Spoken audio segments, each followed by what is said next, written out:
Halo, kembali lagi bersama saya Muhammad Arif dalam channel YouTube Muhammad Arif. Dalam kesempatan kali ini, saya mencoba untuk menjabarkan atau menjelaskan atau melanjutkan video yang kemarin sudah saya share di channel ini, yaitu mengenai rancangan penelitian secara kuantitatif. Kemarin kita sudah bahas di bab pertama, yaitu bab pendahuluan. Untuk saat ini saya akan mencoba untuk menguraikan struktur dan isi dalam bab 2, yaitu landasan teori. Apa fungsi teori dalam penelitian kuantitatif? Nah, dalam penelitian kuantitatif, teori berfungsi sebagai penjelasan awal atau prediksi tentang hubungan atau relasi antara variabel yang akan diuji oleh peneliti.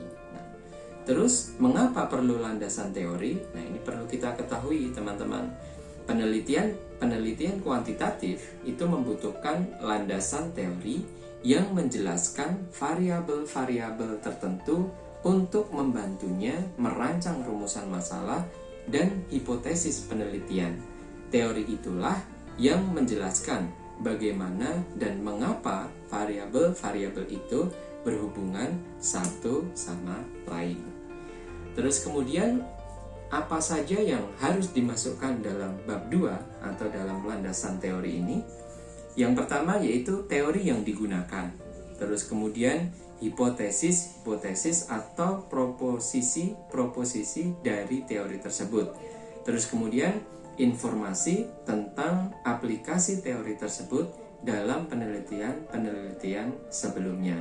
Terus kemudian pernyataan-pernyataan yang mencerminkan bagaimana teori-teori tersebut berhubungan dengan penelitian yang diajukan.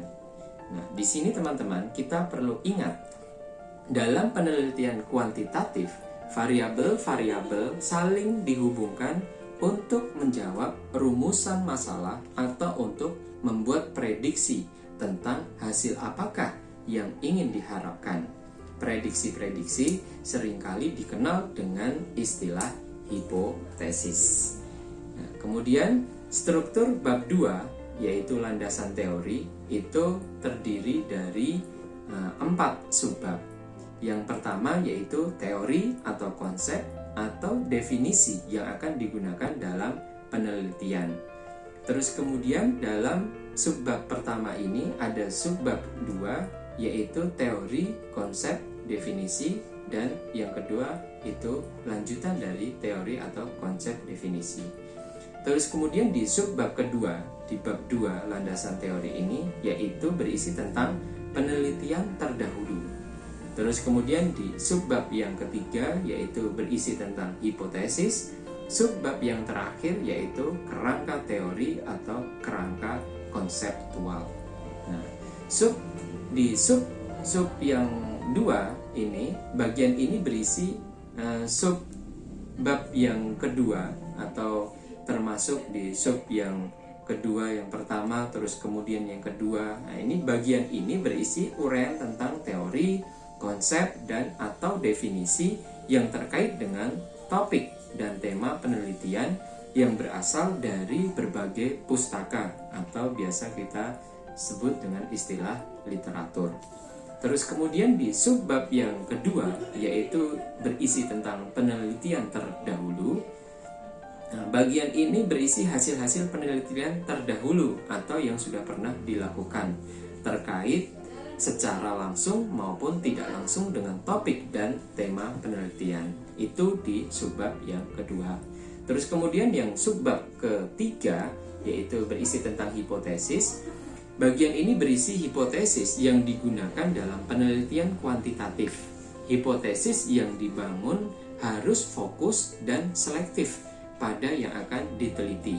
Hipotesis akan diterima jika faktanya membuktikan kebenaran dan sebaliknya akan ditolak jika faktanya menyangkal kebenaran. Nah, kemudian yang di subbab yang terakhir berisi tentang kerangka teori atau kerangka konseptual. Bagian terakhir ini berisi kerangka untuk menjawab pertanyaan penelitian istilah menjawab pertanyaan dalam penelitian. Istilah teori di sini menunjuk pada sumber penyusunan kerangka yang bisa berupa teori atau konsep bahkan logika.